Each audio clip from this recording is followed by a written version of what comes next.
Welcome to my channel. Raj కావ్యాల శోభనాన్ని ఆపాలని చూసిన రుద్రానికి ఊహించని షాక్ ఇచ్చిన అపర్ణ.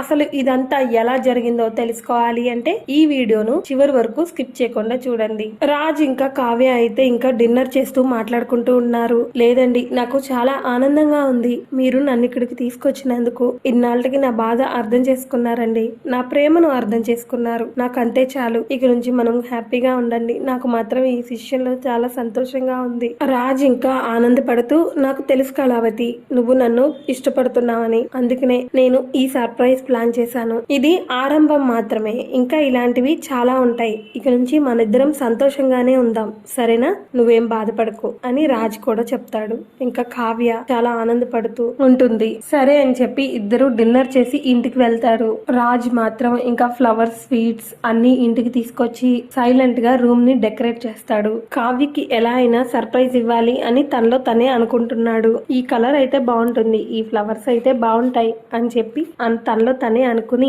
రూమ్ అంతా కూడా మంచిగా హార్ట్ సింబల్ వేసి డెకరేట్ చేస్తాడు. కావ్య వచ్చి చాలా సంతోషపడి, ఏంటండి ఇది, మీరు ఒక్కళ్ళే చేస్తున్నారు, మీరెందుకండి ఇదంతా చేయడం అని అడుగుతుంది కావ్య. రాజు ఏమో, మనిద్దరం సంతోషంగా ఉండాలి అంటే నేను ఈ మాత్రం చేయకపోతే ఎలాగా, ఇది నా బాధ్యత, సరేనా? నువ్వేం బాధపడకు, వెళ్ళు, సరేనా? నేను చూసుకుంటాను అని రాజు అన్నాడు. సరేనండి, నేను కిందకి వెళ్లి పాలు తీసుకొస్తాను అని కావ్య బయటకు వస్తుంది. ఇంకా మరో పక్క రుద్రాని బయట నుంచి చూసి, ఏంటి వీళ్ళిద్దరూ ఆనందంగా ఉండటానికి రూమ్ అంతా శోభనానికి ప్రిపేర్ చేసుకుంటున్నారా? కుదరదు, నేను వీళ్ళని ఎలా అయినా కలవనివ్వను. వీళ్ళిద్దరూ ఒక్కటవ్వకూడదు. నేను ఇప్పుడే ఏదో ఒకటి చెయ్యాలి. పాల కోసం కిందకు వస్తుంది కదా, ఏదో ఒకటి చేస్తాను అని తనలో తనే అనుకుంటుంది రుద్రాని. ఇక మరో పక్క రుద్రాని పాలు కలుపుతుంది. పాలల్లో స్లీపింగ్ టాబ్లెట్స్ కలుపుతూ ఉంటుంది. ఇంతలో కావ్య వచ్చి, ఏంటి మీరు పాలు కలుపుతున్నారు, ఏంటి ఇది కొత్తగా ఉంది అని అంటుంది కావ్య. నువ్వు వాళ్ళకి వీళ్ళకి సేవలు చేస్తూ కష్టపడుతూ ఉంటావు కదా, పోనీలే పాలన్నా తీసుకొచ్చిద్దామనుకుని కలుపుతున్నాను నీకోసమే, ఇదిగో తీసుకెళ్ళు అని రుద్రాని చెప్తుంది. కావ్య ఒక్కసారిగా షాక్ అయ్యి, ఏంటి మీరు గ్లాస్ తో పాలు కలపడం ఏంటి, మీరు ఇలాంటి మంచి పనులు కూడా చేస్తారా? సరేలే, మీరు మారే ఉంటారు, నేనే అపార్థం చేసుకుంటున్నానేమో. ఏదేమైనా మీరు మారడమే ఈ ఇంటికి చాలా మంచిది, సరేనా అని కావ్య గ్లాస్ తీసుకుని వెళ్తుంది రాజు దగ్గరికి. ఇక మరో పక్క ఇదంతా స్వప్న చూస్తుంది.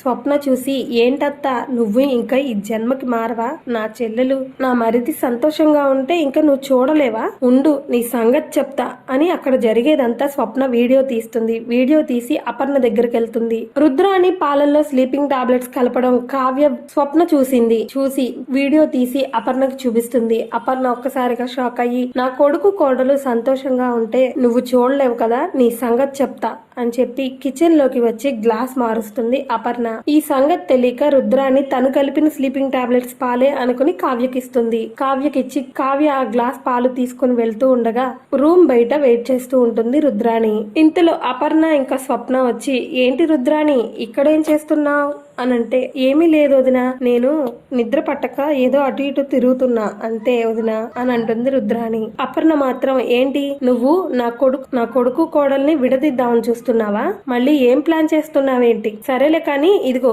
ఈ పాలు తాగు, నిద్ర పడుతుంది, ఎందుకంటే నువ్వే స్లీపింగ్ టాబ్లెట్స్ కలిపావు కదా అని అపర్ణ అంటుంది రుద్రానితో. రుద్రాని ఒక్కసారిగా షాక్ అయ్యి, నేను స్లీపింగ్ టాబ్లెట్స్ కలపడం ఏంటోదినా, నేనెందుకు కలుపుతాను, వాళ్ళిద్దరూ సంతోషంగా ఉంటే నాకు ఇష్టమే కదా అని అంటుంది రుద్రాని. ఆహా, మీరిలా మాట మారుస్తారని నేను వీడియో తీసానత్తా, ఉండు నీకు చూపిస్తా అని స్వప్న చెప్తుంది. అందుకే నేను వీడియో తీసానత్తా, ఇదిగో చూడు నీ నిజ స్వరూపం. నీకు బుద్ధి లేదు, అసలు నీకు సిగ్గు లేదా, అసలు వాళ్ళని ఎందుకని విడదీయాలని చూస్తున్నావు, నీకు అసలు బుద్ధి జ్ఞానం అనేది ఉందా అని అపర్ణ రుద్రాణిని తిడుతుంది. ఏంటంటీ, నా అత్తని ఇలా తిట్టి అనవసరం, అసలు ఏం చేసినా పాపం లేదు, ఎవరో ఒకళ్ళని ఏడిపించుకుని తింటూనే ఉంటుంది అని స్వప్న అపర్ణతో అంటుంది రుద్రాణి గురించి. ఇంకా స్వప్న కూడా రుద్రాణిని తిడుతుంది.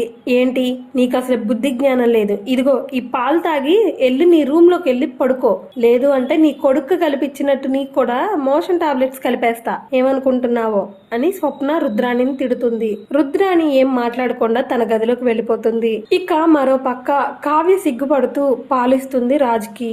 గ్లాస్ లో సగం తాగి నాకు ఇవ్వండి అని అంటుంది కావ్య. అలా ఇద్దరు పాలు ఒకళ్ళు తాగి ఇద్దరు ఒక్కటవుతారు భార్యాభర్తలుగా.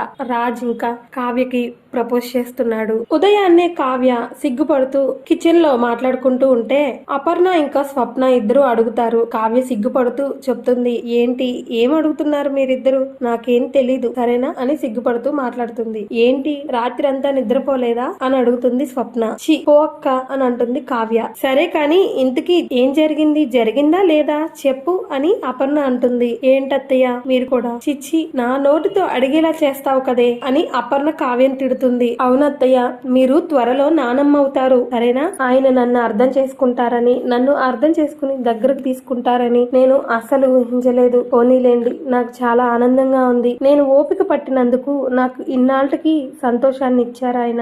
సరే నేను ముందు కాఫీ తీసుకుని వెళ్ళాలి ఆయనకి సరేనా, ఇప్పుడు నన్ను వదిలేయండి మీరిద్దరు అని సిగ్గుపడుతూ కాఫీ తీసుకుని రాజ్ దగ్గరికి వెళ్తుంది కావ్య. అపర్ణ ఇంకా స్వప్న మాట్లాడుకుంటూ ఉన్నారు. ఏంటి పోనీలేండి ఆంటీ, ఇన్నాళ్ళకైనా వాళ్ళిద్దరూ సంతోషంగా ఉన్నారు. దీని పిచ్చితనాన్ని ఇది ఇంత పిచ్చిది కాబట్టే ఇన్ని కూడా భరించింది. పోనీలే దాని సహనానికి దాని ఓపిక్కి రాజ్ కూడా అర్థం చేసుకున్నాడు. మీరు కూడా అర్థం చేసుకున్నారా ఆంటీ అని ఇద్దరు మాట్లాడుకుంటూ ఉన్నారు అపర్ణ ఇంకా స్వప్న. వీళ్ళ మాటలు విని రుద్రాని తనలో తనే అనుకుంటుంది, చా వీళ్ళని ఎలా అయినా ఒక్కటవ్వకుండా చేద్దాం అనుకున్నాను. వీళ్ళిద్దరి మధ్య ఏదో ఒక గొడవ పెట్టి మనస్పర్ధలు వచ్చేలా చేయాలి. అందుకు అనామిక గురించి ధాన్యలక్ష్మితో మాట్లాడాలి. ఇదంతా చేస్తే వీళ్ళిద్దరూ కొట్టుకుని సస్తారు. ఈ ఇంట్లో కుటుంబం అంతా కూడా బాధపడుతూ ఉంటుంది. అది నేను చూడాలి అని తనలో తనే అనుకుంటుంది రుద్రాణి. ఇంతలో రుద్రాణి దగ్గరికి స్వప్న వచ్చి, ఏంటత్తా ఏంటి రాత్రి ప్లాన్ ఎలా తిప్పికొట్టాను, ఎలా ఫ్లాప్ అయిందా అని ఆలోచిస్తున్నావా, లేదా ఎవరు కొంప కూలుద్దామా అని ఆలోచిస్తున్నావా? ఎంతసేపు నీకు నీ కొడుక్కి వాళ్ళని వీళ్ళని బాధ పెట్టడమే కదా తెలుసు. ఆ అనామిక అంటే పిచ్చి మొహంది కాబట్టి మీరు రెచ్చగొట్టగానే రెచ్చిపోయి దాని కాపురాన్ని అదే కూల్చుకుంది. నేను మాత్రం అలా కాదు. నా చెల్లెల జోలికి వస్తే మాత్రం అస్సలు వదిలిపెట్టను. అర్థమవుతుందా? నీ కొడుకు కల్పించినట్టు నీకు కూడా విషం కలిపించేస్తాను. నీ కొడుక్కి మోషన్ టాబ్లెట్సే కలిపాను, నీకైతే ఇంకేం కలుపుతానో నాకే తెలీదు అని స్వప్న చెప్తుంది రుద్రాణితో. రుద్రాణి తనలో తన్ని తిట్టుకుంటూ, దీంతో నేను పడలేకపోతున్నాను అసలు, చిచ్చి నేనేం చేద్దామన్నా ఇదొకటి నాకు అడ్డుపడుతుంది అని రుద్రాణి తనలో తనే అనుకుంటుంది. ఇంకా మరో పక్క రుద్రాణి ధాన్యలక్ష్మి దగ్గరకు వచ్చి, ఏంటి నువ్వు మా అన్నయ్యకి లాగే నీకు కూడా ఏమన్నా మతిమరుపు వచ్చిందా? నువ్వు నీ కొడుకు గురించి ఏం పట్టించుకోవా? ఆ అనామిక వెళ్లిపోయిన దగ్గర నుంచి నీ పాటికి నువ్వు ఏదో మామూలుగా ఉన్నావు. అదేంటి కళ్యాణ్ గురించి ఏదో ఒకటి ఆలోచించి నిర్ణయం తీసుకోవాలి కదా అని రుద్రాణి ధాన్యలక్ష్మిని రెచ్చగొడుతుంది. ఇలాగే జరగాలి అనుకుంటే మరిన్ని అప్డేట్స్ కోసం మా ఛానల్ ను సబ్స్క్రైబ్ చేసుకోండి. పక్కనే ఉన్న బెల్ ఐకాన్ ను ట్యాప్ చేయండి. Thank you.